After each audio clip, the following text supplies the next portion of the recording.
Digital nomads have been revolutionizing the workplace and the travel industry in the past few years. Good day, everyone. I'm Doreen Reinstein, Account Director at Big Ambitions. And today I'm excited to be moderating an incredible panel on the digital nomad trend and explore what this trend could mean for Africa. On the panel today are Margaret Gustavo, Executive Director for Strategy and Branding for the Namibia Investment Promotion and Development Board. That's a whole long title, Margaret. Andrea Smith, the founder of Work Wanderers, and finally Colin Taver, Managing Director for South Africa 360. I'm now turning the camera over to these fantastic speakers to shortly introduce themselves and just give us a little bit of your role in the digital nomad space to give us a taster before we get going on it. Margaret, can I ask you to start? So my role here with regards to digital nomad in Namibia is the board is responsible for a lot of things that impact investment. Our key mandate is to attract investors to Namibia.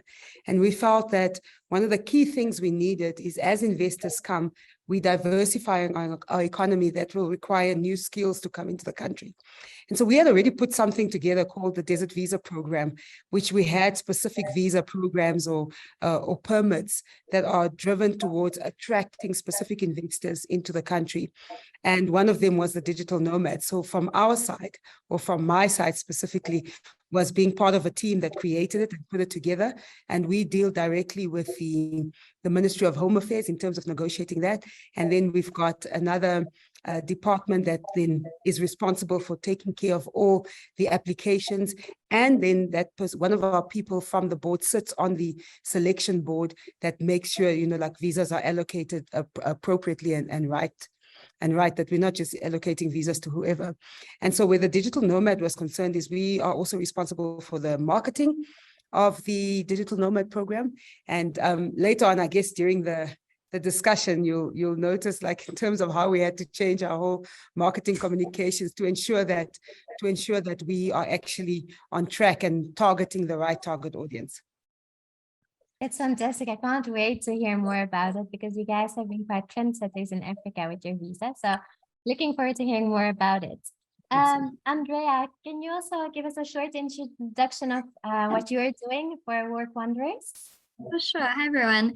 I'm the founder of Work Wanderers. We've been running digital nomad retreats for the last 4 years in Cape Town and Bali. We have new locations coming up next year as well.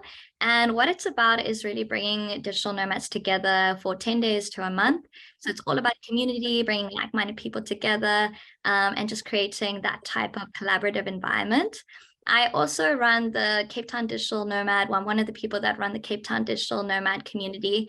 We have WhatsApp groups, there's a huge Facebook group, and we run meetups, day trips, and just try and create like a strong community in Cape Town. So that's how I'm involved. Fantastic. Thanks so much, Andrea. And yes, I can imagine that community is really important, especially with the digital nomads. And then Colin, can you give us a little bit more about yourself and what you're doing and how you're involved in the digital nomad sphere? Thank you, Doreen. Being an inbound tour operator into South Africa, I think we all went through this COVID non-travel period, and that kind of made us think quite quickly. And being an entrepreneur, one has to start worrying about how you pay the bills and how you keep people employed. So I love following trends and I love following new concepts and ideas. And when I started picking up early 2020s, when nomadic travel became quite popular, especially in Mexico and in Thailand, those were the two that hit off quite quickly and still popular up to today.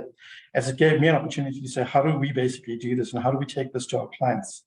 And that's kind of where we started. So we started pioneering it more on the high end to high-end net worth clients that lived in places like America, in the UK, Central Europe, those that were wanting to escape cold to come to sunny, hot destinations. And of course, South Africa at that same stage, if you can remember the early 2020s, 2021, picked up quite a good name in terms of how we managed COVID within our borders of Southern Africa, not just South Africa. And we were quite pioneering in the way we went about it. So in US in particular saw that as an opportunity and they were one of the first that started tapping into South Africa to travel, and then thereafter others opened up as well. That's kind of how it was. So there was a little bit of opportunity, and now it's become a business. So interesting to hear. And like I said, I can't wait to hear more about it. But talking about opportunities, Margaret, you guys definitely did embrace an opportunity with the digital nomad. So how did Namibia come about it? How did you guys decide to introduce the digital nomad visa? So, I mean, as I said earlier on, it was just, it was part of our planning, but it required some work with Home Affairs, our Ministry of Home Affairs, to make sure that we are in line with the law.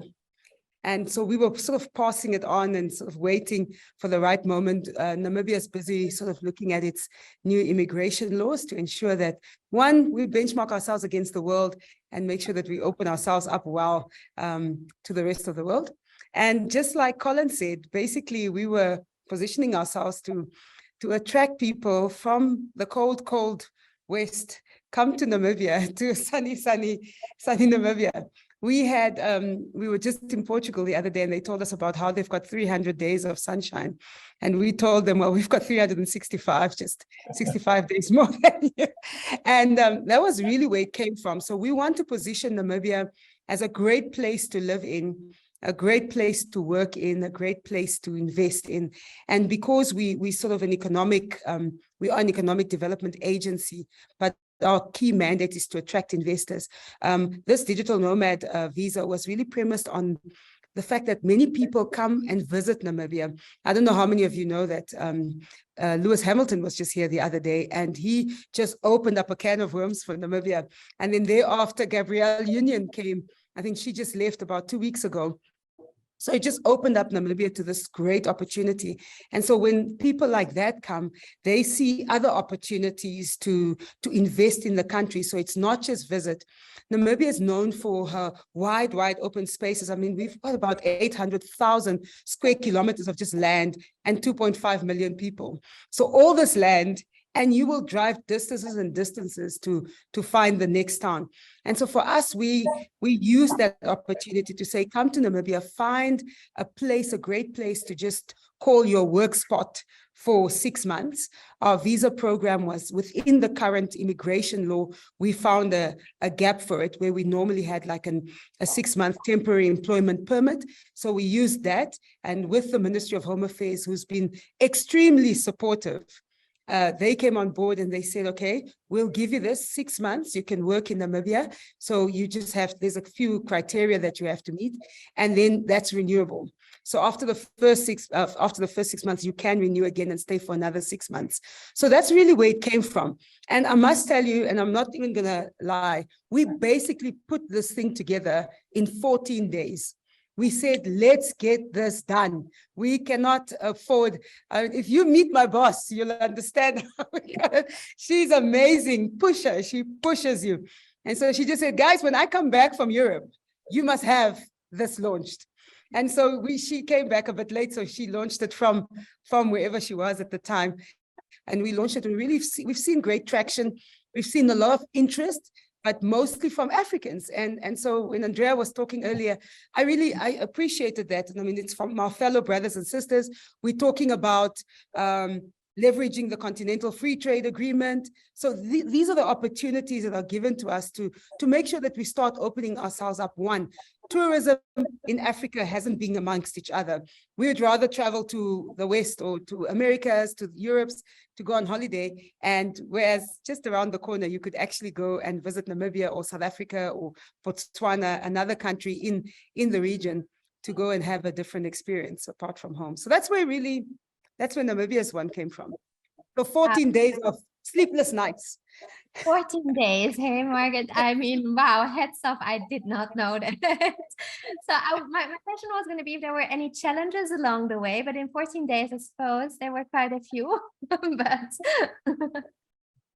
no, I think the challenges were really when we sat down the first time to discuss it, there were lots of questions. They were like, how does this impact tax? How does it impact the different stakeholders? And again, it was one of those things that, okay, these are the key challenges we have. And then we just had to find a solution, because otherwise you never get off the starting blocks. You're always in planning mode, or you're always trying to figure out, where the little roadblocks. So the only questions we're getting now are questions around clarity, just so clarity around taxation, do I pay tax there or do I pay tax where the source of my income is? And the other issue that we had was renewability. How do we renew this? And so we had about when we started off, we said 5 months, and then just queries that came in our stakeholder engagement and finding out, look, how will this work best? We said, okay, we've got 6 months that you can get a normal visa for, a work permit for. So let's just give 6 months, and then you can renew again and stay for another 6 months. But so the questions or the challenges we had are really those, just clarity. People are just asking, so can I do this? Where do I pay tax? Income, does this suffice? So it's really like little questions, and we haven't seen a lot of challenges per se. I think it's because we have such a great relationship with Home Affairs. They would ask us, the security checks are done on people depending if it's necessary, but it's really just asking us a few questions in terms of, does this match what you are trying to achieve? And then Home Affairs is right on our doorstep. Either they'll approve it or they'll decline it, but those are the only challenges we saw. And another one is marketing. Marketing initially, when we started, we sort of did a whole gunshot, just shoot the gun and see where it lands. And our key target audience that we were targeting, we were not getting a lot of queries from them. So it was Africa first, then Asia, and then Europe. So now we're sort of changing our marketing strategies and our communication targeting to make sure that we really get to the right target audiences without obviously closing the door to anybody else. We think it's great. In hindsight, we thought it was great if the Africans are actually interested to come. Our fellow brothers and sisters are interested to come to Namibia, and we look forward to having them and hosting them in Namibia. That's amazing to hear, I have to say, Margaret. And then just to go to Colin and Andrea, how important is a visa like this? Like, you can imagine that people want to go to Africa. It's like this whole lifestyle. It's new, it's exciting. And they might not think about, oh, I need to have actually a visa to stay longer than the regular 3 months. Now, Colin, I know that you've been organizing trips for people for over like a year already. Has this been a challenge? Is this like dictating where people are going? It has, because I think, I want to go back to, we'll just call her customer X at the moment. When she traveled with us, it was in January of 2021. And at that stage, the African continent didn't even think about nomadic travelers or individuals wanting to work and stay in the area for a longer period of time. So most of them used their natural tourist visas, which was a 90-day entry. And that's kind of how we did it with customer X. Her stay was initially a 90-day stay into Namibia, arriving in Windhoek, fell in love with it. Basically, we had to rush her from Etosha to Sokwan, like on an 89th and a half day to basically get there. And Foreign Affairs and Margaret, honestly, they were like so good in basically extending it for a further 90 days, which she then stayed in. We also then encountered landlocked situations, because remember in 2021 early, we had situations where you couldn't travel from Namibia but over cross borders, so you had to fly. And one of the things and one of the challenges is with nomadic stays when they're this long, they also come with a lot of baggage and a lot of luggage because they're carrying a little mini house with them. So we've had a situation like with customer X. She was like literally taking about 90 kgs of goods with her. And as she was going around, she was acquiring and giving. So it was like a huge thing. She was like giving away her European clothes and ending up buying local clothes. So it became because she fell in love with the nomadic people. So you start dressing and playing the part as well, because now you're living local. As Andrea said, that's what the whole community share stay is all about. And yeah, and then we had to fly into Botswana, which extended, and again she had a 60-day into Botswana, being a UK client, and we've had to basically get her out of there into South Africa for like 90 days. So it was a matter of moving between borders to get it going. And I think with Namibia now, which we've got customer Y now at the moment, who's sharing South Africa and Namibia at the moment, and she's here for about like almost 180 odd days. And that's been great because she's got the work permit to be in Namibia, but she comes into South Africa and she extends over because she's come into Cape Town, she's been into the Kruger, because there's different diversities of offerings. And that's kind of what we're hoping for, is that South Africa, with Cyril Ramaphosa basically announcing that it's all systems go, and that by the new financial year that we will have nomadic visas ready for South Africa. We had a briefing last week by TBSA, and they had somebody from the Department of Home Affairs from South Africa basically giving us an overview as to where it is and what status. And it's pretty high up to basically become accepted. And the beauty about it for the rest of South Africa and Southern Africa regions and Africa regions is that the competition to gain these nomadic visitors are becoming more competitive. So the barrier of entry is starting to lower itself. So when Namibia would have set it saying you had to earn so much, you had to basically come in for such a long period, you're finding other countries. So when I looked at what South Africa has at the moment, South Africa's is a whole lot more favorable. It's actually allowing startup companies to basically come in on a nomadic visa as well, which is something that's very new that nobody else in the world is basically touching on. And as I said, when I embarked on this as an entrepreneur, it was initially a business opportunity. But as I started getting more intriguingly involved in it from a day-to-day point of view, it's made me research exactly what the other countries are doing. Like Mexico and Thailand, like I said earlier, those two are leading in nomadic numbers. I think they've got something like about 10,000 packs living in those areas at the moment for long stays. And what's beautiful about it is they're able to island hop or like in Mexico, you can go from one region to the next. Whereas within South Africa and Southern Africa, we have so much within ourselves, and clients like to cross over. So the Namibia South Africa tourist visa works at the moment because it allows itself.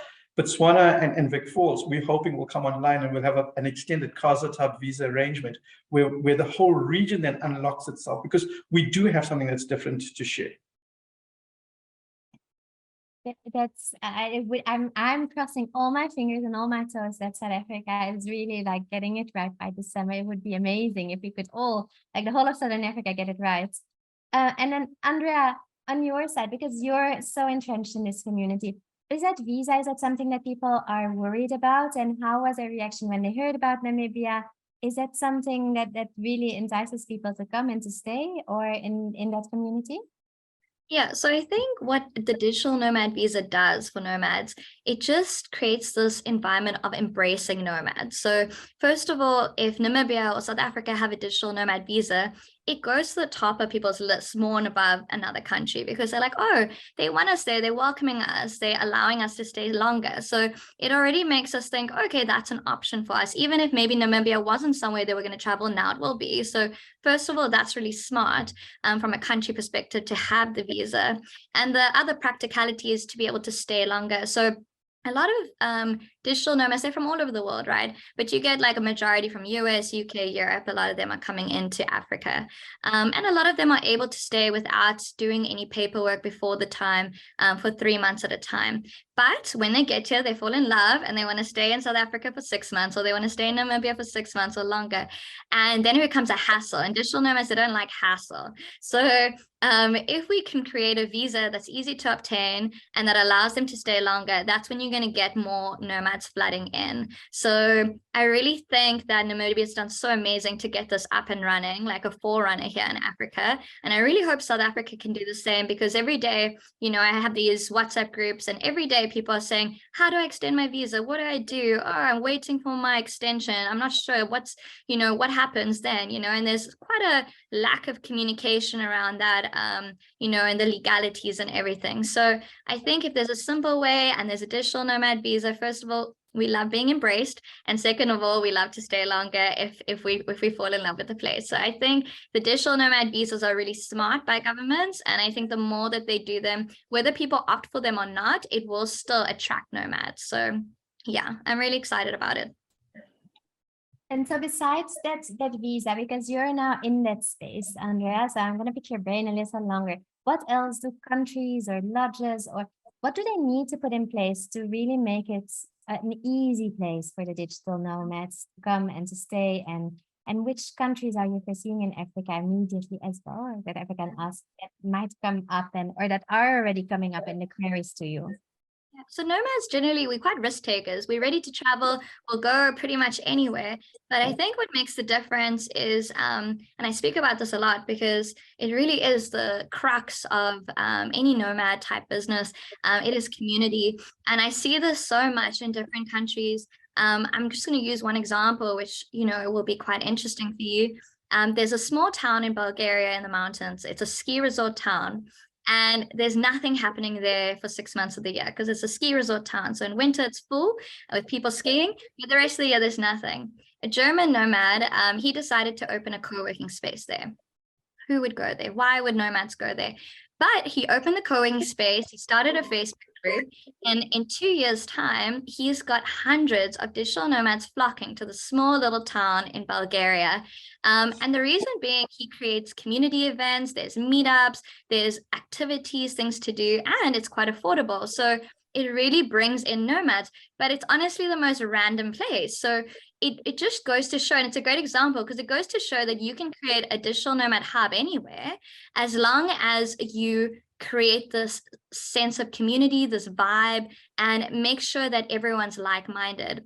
So I think if a country or an accommodation or an area want to bring more nomads in, they need to think, how can we foster this sense of community? How can we make this an interesting, collaborative, intriguing environment for nomads to flock to? And once they figure that little golden piece out, then that's when, you know, things are going to sparkle and shine, because honestly, it's happened in other countries as well. In Zadar, Croatia, you know, it wasn't a digital nomad hub, but they made a digital nomad village.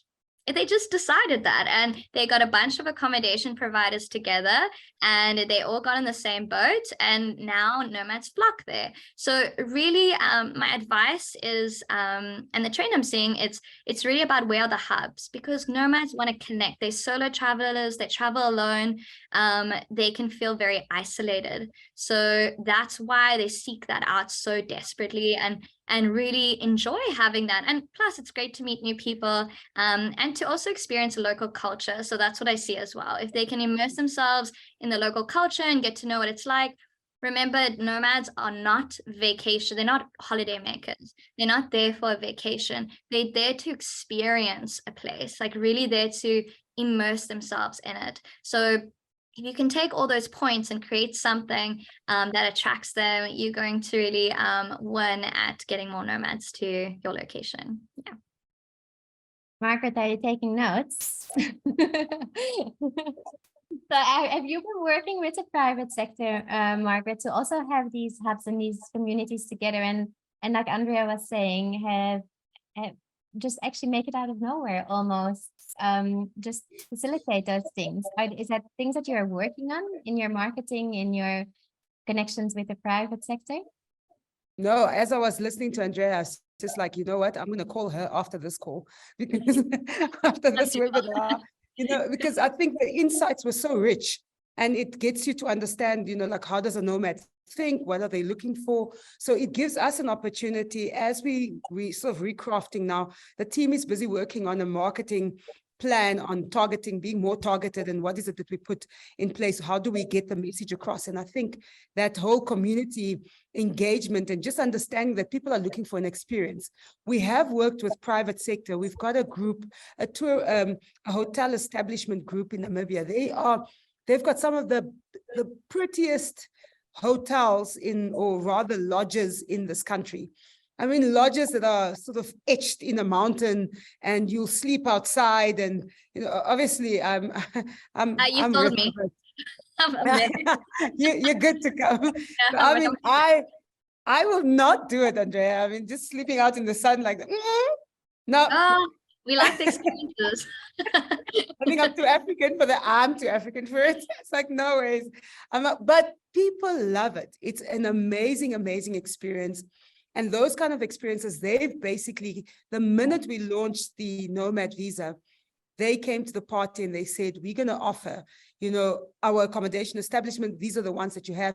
And then we've got, you'll notice on our website that there's a lot of linkages to specific hotel and accommodation establishments, and not specifically in Windhoek. One of the key things, as was mentioned already, was the internet, you know, the internet capability and infrastructure. And I think many of the hotels, the ones that have that, they are able to offer it, because I think the worst thing is coming here and you're trying to just put out your video content as say, for instance, a content creator, and the internet isn't working. So you've got key areas that are very, like, they've come on board, and then they marketing packages linked to the digital nomad visa that we've launched. So that's the only thing that we've been doing now, Doreen. We definitely, I'm going to have a chat with Andrea, and I think just to pull some strings together and make sure that the offering makes sense and not be left behind, you know, like you think you're doing the right thing. Actually, if you just added a cherry on the cake, you will fly.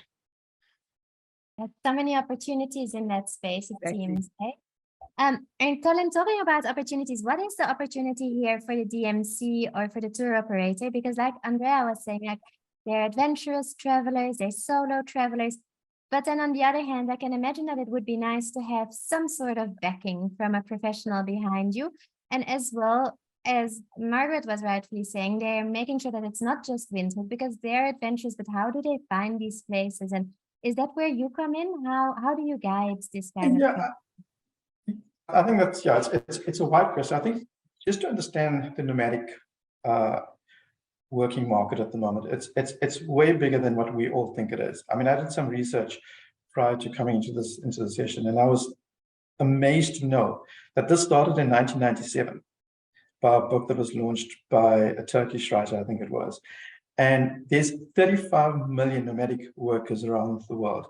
And if it had to be listed as a country, it'll be the 54th biggest country in the world. So we're talking a huge number. And I think within the nomadic field, like what Andrea is saying, is there's different segmentations to market to. So like we would market to a tourist, we need to market to a nomadic person in the same sense, because some of them are single travelers or solo travelers who are young millennials.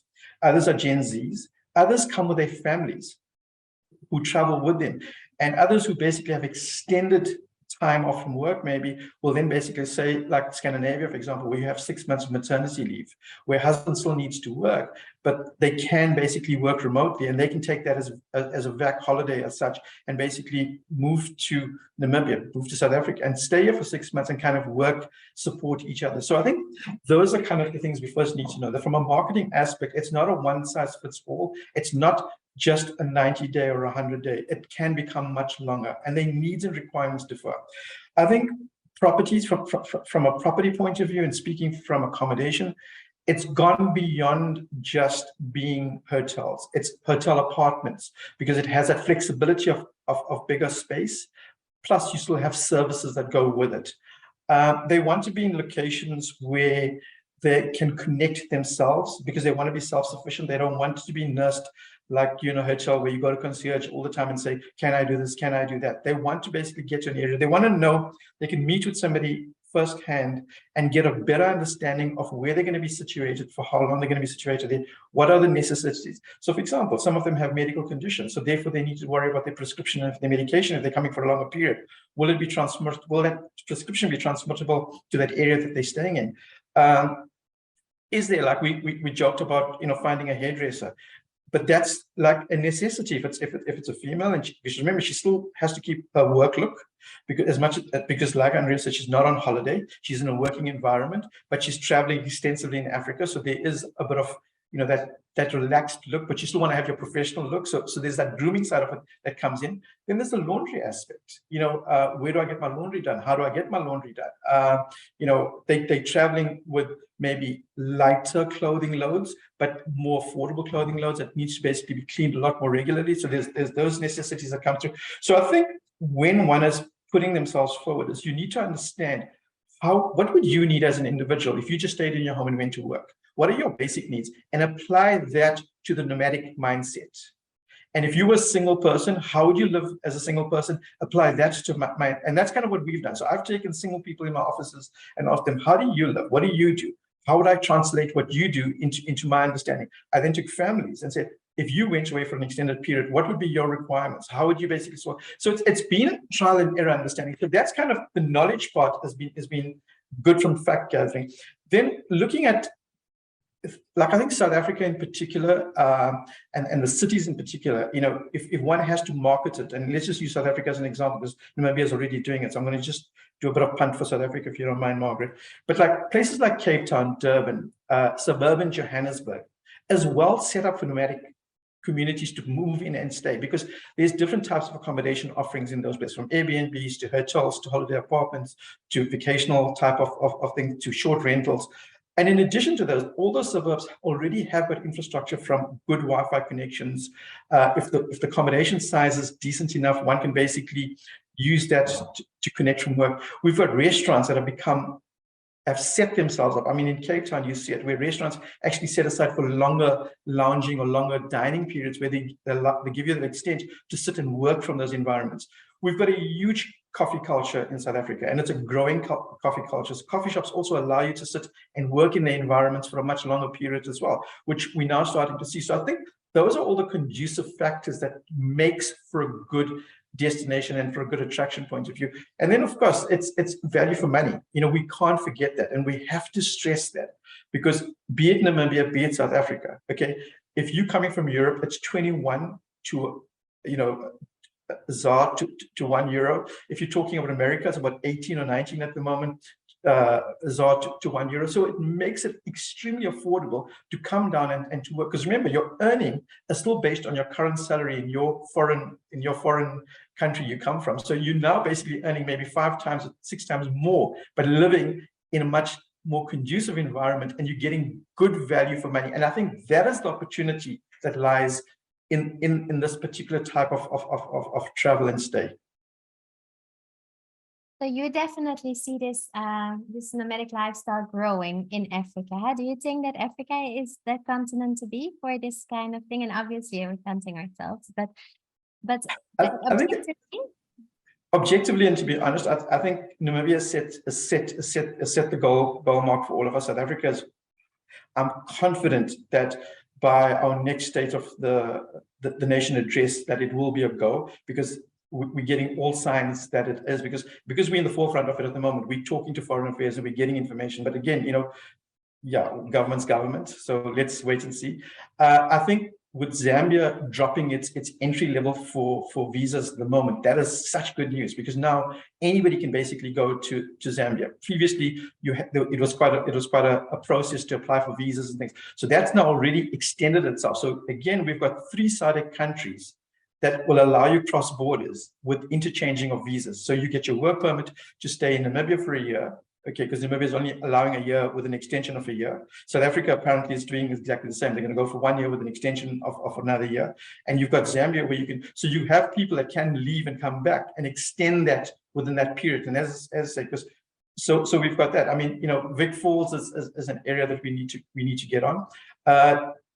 Tanzania, I mean, we're hearing good rumors coming out of Kenya and Tanzania and Zanzibar at the moment. They're high up on that agenda, trying to attract nomadic stays. But again, you know, from an offering point of view, it's more safari. Zanzibar is more island, so it'll compete with the Balis and the Thailands of the world. So I think they're coming in from that point of view. We've heard Seychelles being quite up there and I'm extending it across because it all still forms part of the African continent. Yeah, Central Africa, I know Nigeria is pushing for it because they've got a huge infrastructure set up in terms of technology. So that's a competitor that's coming quite high up. And then we mustn't forget, you know, Dubai basically has banned almost 40 countries in Africa from visiting Dubai. So there is a huge potential. And all of these guys from Central Africa would basically go and linger a lot longer in Dubai and things like that. We're now seeing that opportunity to bring them to Cape Town, bring them to Durban, bring them to Johannesburg, and give them that lifestyle they're looking for, because they are work. And you know, these African countries are known to basically work hard and play even harder. And I think we've got those facilities in our areas to offer it. So yeah, Africa, in my opinion, does have an opportunity. So it is low-hanging fruits as well, but we just need to find the right appeal. And Andrea, from your side, because again, you have your ear on the ground, what the actual nomads are saying, which destinations within Africa do you see growing over the next year? So I think what we need to always remember is if the digital nomads are coming from US, UK, Europe, even Australia, Southeast Asia, China, wherever it is, they're coming a long distance to get to us, right? So in that point of view, they want to stay as long as possible because of the flights and getting back. It's quite it's a mission. So they come to Cape Town or they go to Namibia for 3 months. And then if they have the visa, they can stay longer. But what they like to do is maybe come here for 3 months, Cape Town, then they have to do a visa run some of the time. Then a lot of them have been going to Tanzania, Kenya, because they need to be 2 borders away from South Africa in order to get the new 3 months tourist visa. So that's how they've kind of been doing a bit of that.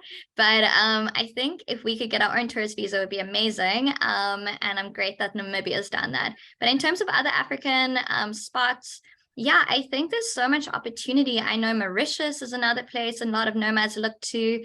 Botswana is a place I have nomads doing a lot of African road trips, but they aren't really set co-livings or digital nomad hubs, for example, in those spaces that are that popular or that we're aware of. So that could be a great opportunity.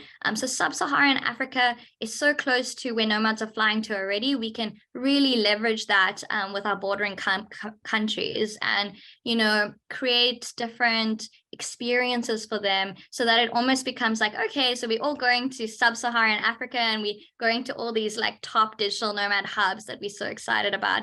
So I think that's epic. In Northern Africa, Morocco is another one. In Tagazout, it's like a surfing type area. So that's quite popular with nomads as well. So yeah, I think that there's opportunity, but once again, there needs to be a community and there needs to be attraction. So there needs to be, wow, we're going to go do this amazing experience. Oh, wow, this is a beautiful location. Oh, wow, this is something I'll never get to do again. And then add on the community and then we can do it anywhere in Africa. So yeah, so that's what I think about our opportunities in Africa.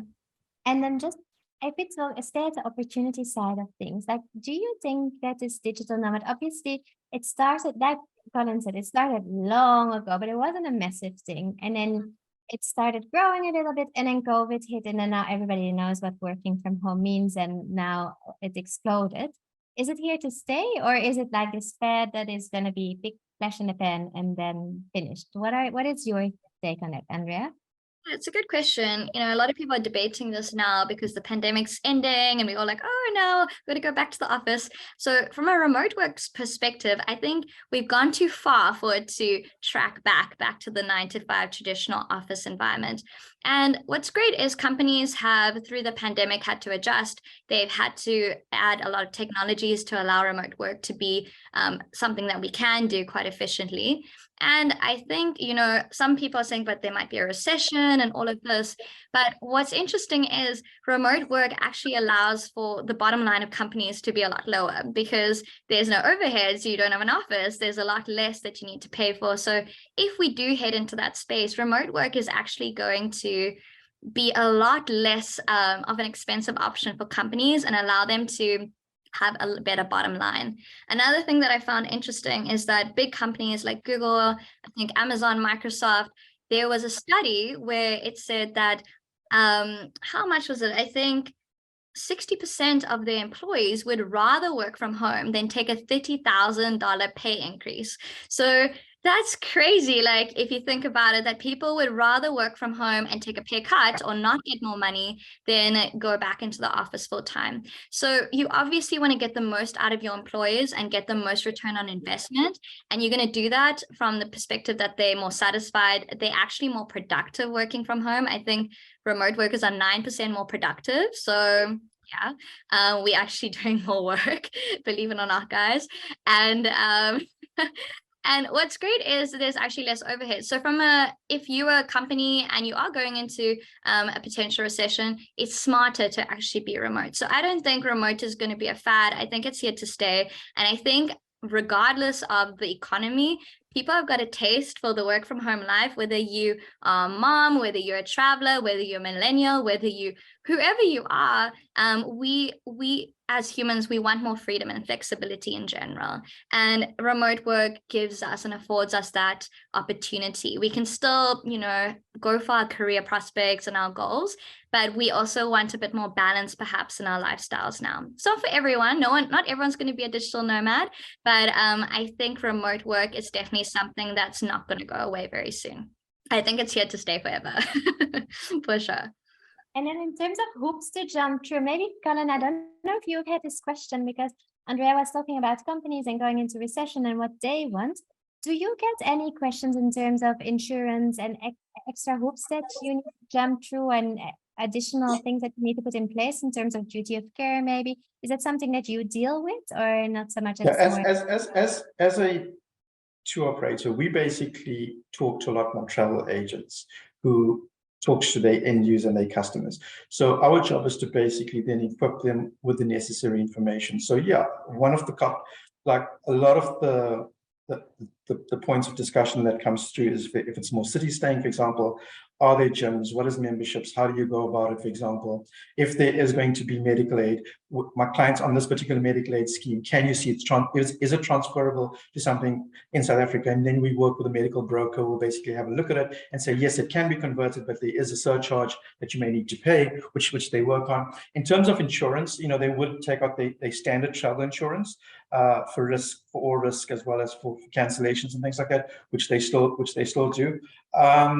And I think that the other challenges that they basically have is car insurance, in terms of, because some of these, they want to be individual seekers going out and seeking and things themselves, as understanding the logistics of where they drive, when they drive, and how they drive from a safety protocol point of view. So it's our responsibility to share that initially with the travel agents. And once they land in the country, then it becomes our responsibility, because we then put up our concierge service to become people who work with them and live with them whilst they're here. Because then but keeping in contact with the principal client, because payment is always coming from principal client to us in most cases. So we have to keep that channel open. So yeah, I mean, there's a lot more, but as I say, it's nothing more than what your normal traveler wouldn't want for. The only difference is because they're staying for extended periods of time or in a particular area. So I can book somebody now for 2 weeks in the Kruger, not knowing if that's going to be a one-night stay or if that's going to be a 2-month stay. And that's purely on the immersive experiences that they're going to get out of it, connectivity in terms of Wi-Fi.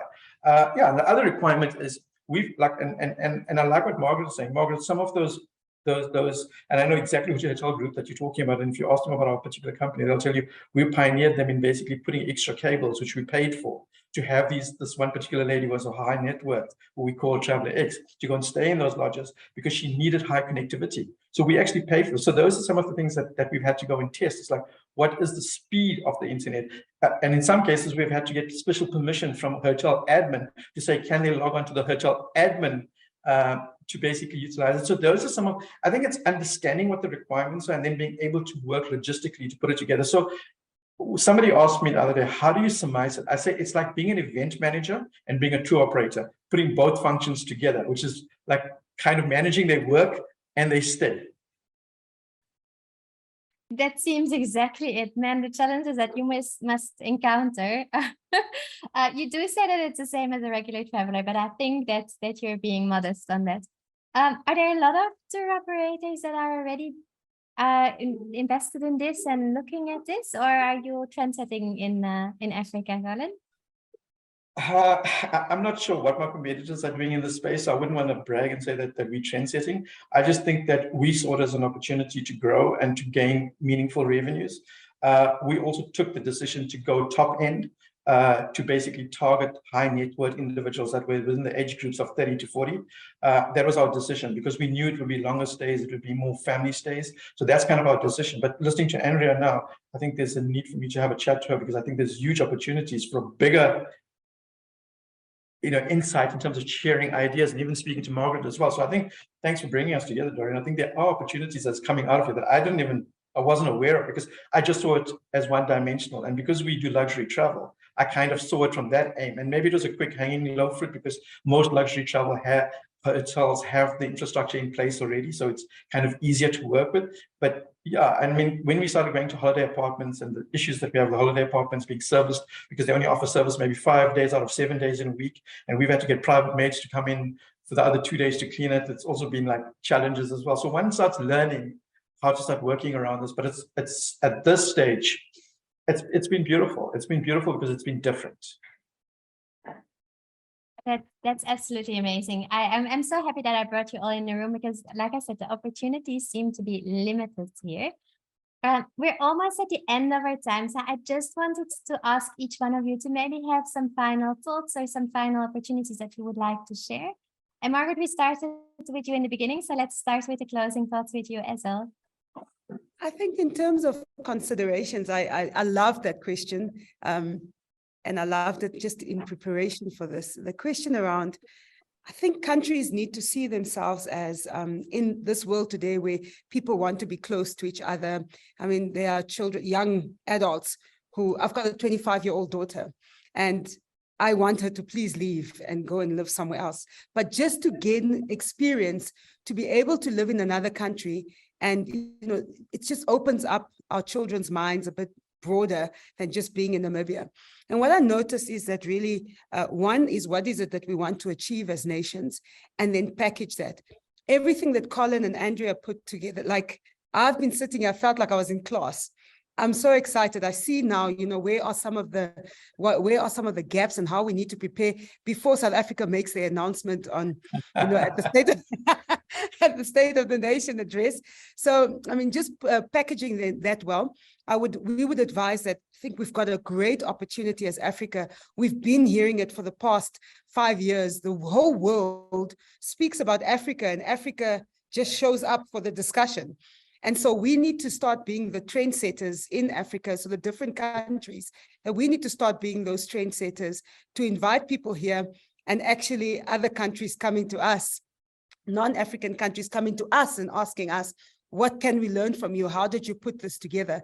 And so I think there's a lot of opportunity for Africa as a continent, a lot of opportunity for Africans and culture and even investments and beyond that, and economic development for the African continent that can start with just people experiencing, as Andrea was saying, like gaining a meaningful experience that they keep in their hearts for many, many, many years after they've been to Namibia. But it's always that thing that says, listen, I was at that country.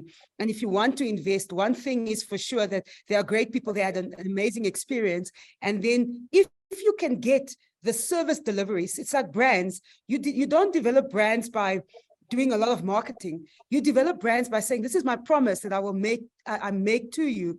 And then I make sure the logistics, as Colin was saying, are in place, that I'm able to solve somebody's problem almost on the spot, like the hairdresser. Who are the top 10 hairdressers in Namibia? And because we've got this connection now, we can call each other and say, Margaret, I need a hairdresser for my nomad that's coming to Namibia. So there's one, room for synergy, room for growth and economic growth, and really room for just expanding the knowledge of Africa and showcasing Africa as a completely different place from what people know about us. And from the digital nomad point of view, it's just that we can be trendsetters and we can really, add value to the rest of the world. We've been seen as, the dark continent, and we're going to prove them wrong in the next 5 to 10 years that we're not as dark as it seems. Yeah, thanks. I completely agree with you. Thank you so much, Margaret. And Colin, I'll give you Margaret's cell phone number so that you can keep it for the hairdressers. Any closing thoughts from your side? Any opportunities that we might have missed? Or I think we just need to put it into perspective and look at it holistically as well. During the pandemic, people were a lot more time rich as such, because they could do a lot more and explore a lot more. And I think now, with the pressures of getting back into normal society, people have become time poor, meaning that they still want to have that flexibility of what they had, but they can't. And I think this is where nomadic travel has got that opportunity, because that's kind of what it gives you. It gives you that opportunity to still work, but work in a remote destination or in a different destination, and get to still use your spare time, like weekends, or do short exploratory breaks to get to where you want to as well. So I think, we as service providers within the region of Southern Africa, and I talk of Southern Africa as a whole, because that's what we represent and sell, as I think there is opportunities for this. And I think we need to go out with a stronger message.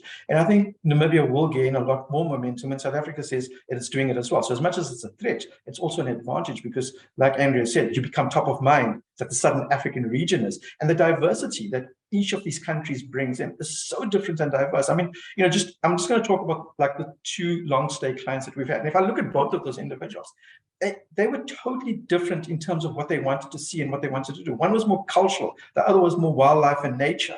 But it was interesting to see how the dynamics of certain places intrigued and interested both of them, and others just, it had no significance for either one, because one didn't want to stay in the bush for too long, but preferred to have been in a city environment. So I think there's a lot to learn from. And I think, as papers are being, because I'm always scouting, and I've got quite a lot of Google alerts for nomadic and work vacation stays and things on my hits, and I get constant updates coming through. So I'm constantly reading, and it's like amazing how there's this shift. But I think, yeah, the easiest way and the best way for me is, if people are considering to enter into this environment, is keep it simple, keep it smart, and just kind of think about you as an individual. If you needed to do this and you needed to go away, what would be your spend? What would you want to get out of it? And if you can put yourself in that position, you can put the client in that same perspective, in the same position as well. Absolutely. I think, yeah, put yourself in other shoes. That seems to be the right advice for this. And then Andrea, our little guru on digital nomads, you've been an absolute treasure trove of information. Any closing thoughts from your side? I just love hearing both of you, just so excited and embracing the digital nomad community. For me, you know, I'm so patriotic about Africa and South Africa as well.